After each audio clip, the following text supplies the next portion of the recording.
大家好，我是 Vincent。大家好，我是发发。前阵子我和发发去看了爱马仕在上海办的公益活动。去年我去看过他们深圳的活动，我很喜欢这种和工匠面对面的交流方式。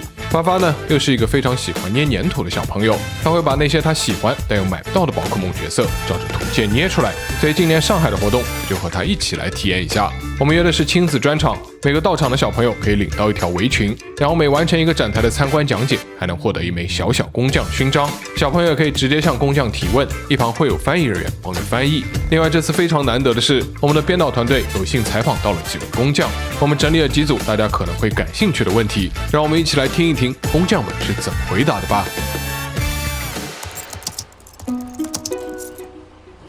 Alors chez Hermès, ça fait 10 ans que cette année que j'y travaille et ça fait 10 ans que je fais du Kelly Cellier. 8 ans, donc ça fait 8 ans que je suis chez Hermès. 35 ans que je travaille dans l'horlogerie. Alors ça fait 40 ans à peu près que je peins et ça fait 13 ans que je peins avec Hermès. Frédéric, 37 ans de maison, moi 36 ans de maison. C'est ça le secret d'Hermès, la longévité.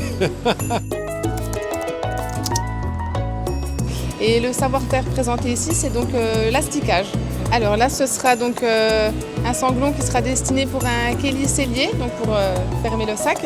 Nous imprimons ici un carré avec la technique traditionnelle du cadre plat. C'est un peu plus de 500 ans d'histoire. 100% des carrés Hermès vendus dans le monde sont fabriqués dans les ateliers Hermès à Lyon, en France. C'est de la peinture sur porcelaine qui se présente sous forme de poudre qu'on mélange à un médium à base d'essence de térébenthine et on prépare les couleurs pour peindre sur l'émail et après la cuisson va permettre de fixer les décors sur l'émail.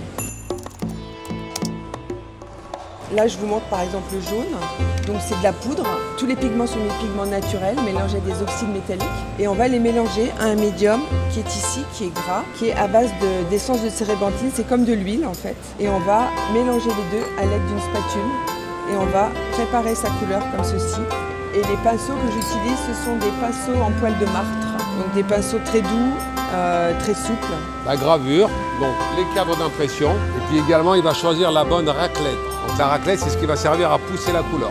Ensuite, nous fabriquons nous-mêmes la couleur. Toutes ces couleurs sont fabriquées dans notre cuisine à couleurs. Nous avons pour la couture Cellier 2 types d'haleine, une haleine ronde, une haleine aux pinces. Nous avons la lame à parer qui s'utilise pour tout ce qui est parure de sac. Pour tout ce qui est assemblage du sac, nous avons la pince parapluie. Des outils comme ça, c'est propre à chaque artisan. S'ils ne coupent pas correctement, on ne peut pas coudre du tout. Donc c'est pour ça et c'est très compliqué à reprendre comme outil, donc non, on ne les prête pas. Si on n'a pas le geste maîtrisé, c'est vite dangereux, on peut se couper la main, on peut abîmer le produit. Chaque cuir a ses spécificités à respecter. Exemple, si on va travailler un sac en crocodile lisse, on ne pourra pas utiliser d'eau pour nettoyer si on déborde avec la teinture. Donc là, il faudra vraiment être très précis dans l'application de celle-ci. Tandis que sur un Epsom, un veau comme celui-ci, on peut mettre un petit peu d'eau. C'est de savoir maîtriser et le côté technique et le côté artistique. Quand on fait un animal comme ça, il faut non seulement savoir maîtriser la technique de la peinture sur porcelaine, mais aussi savoir rendre à l'animal son regard, la force de ses muscles. Alors la pièce la plus complexe que j'ai faite, c'est une coupe qui s'appelle Cheval d'Orient et qui représentait à peu près 80 heures de peinture pour faire une pièce. Pour moi, c'est vraiment tout important, de la pose, du mouvement jusqu'à la fin. En définitive, il faut des personnes assez calmes pour pouvoir travailler 8 heures par jour sur des mouvements ou autre chose. Voilà. Ce qui est important, c'est que chacun maîtrise son geste. La moindre erreur est fatale. Voilà, donc nous partons du fil de coton. Ça veut dire que nous allons mouliner, nous allons assembler plusieurs fils de coton. Parce qu'on sait que vous avez également ici en Chine, évidemment, cette passion pour la soie. Ça, on le sait, les routes de la soie qui sont arrivées en Europe il y a très très longtemps pour amener ces belles matières précieuses.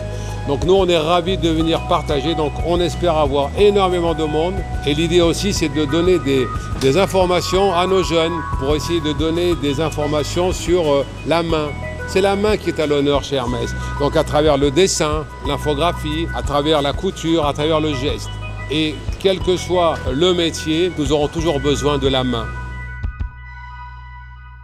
爸爸，最后那个爷爷说手的价值是什么意思啊？那你是比较喜欢买回来的宝可梦呢，还是比较喜欢你做的那些呢？当然是我做的那些，为什么呢？因为那是我自己做的。那你知不知道这些买回来的玩具最初也是它的设计师先用粘土捏出来的？这就是手的价值。手工艺这件事最奇妙的地方，就是无论工业、科技乃至 AI 发展到什么程度，起码在创作和开发的阶段，尤其是当你要去维修或者改进一件事的时候，它始终有着无可替代的价值。更重要的是，当你想要延续一项工艺，无论你留下多么详细的资料，最终只有人才是真正的关键。就像古今中外无数的技法和工艺，就因为人才断档或者裁员踩到大动脉，导致后来的人哪怕是拿着资料再借助科技，也没办法100%复现。因为人才是所有工艺流程中最复杂也最难复制的环节。我们这次在场外还了解到，司机展台的这位卡梅尔先生，他在爱马仕从事工艺的宣传和教育工作也已经有20多年了。还有匠心工坊的这个活动，从2021年开始到这次已经是第15场活动了。你说这么千里迢迢的把人运过来，还要现场给大人小孩解答问题，这是何苦呢？给大家看看视频和资料，这不更省事儿也更稳妥吗？尤其是在今天这样的市场环境里，办一场公益活动就能让顾客多买个包或者多买一条丝巾吗？我看不见得。但是坚持公益以人为本的这件事儿，能让你在50乃至100年后都能保持同等甚至更高的公益水准。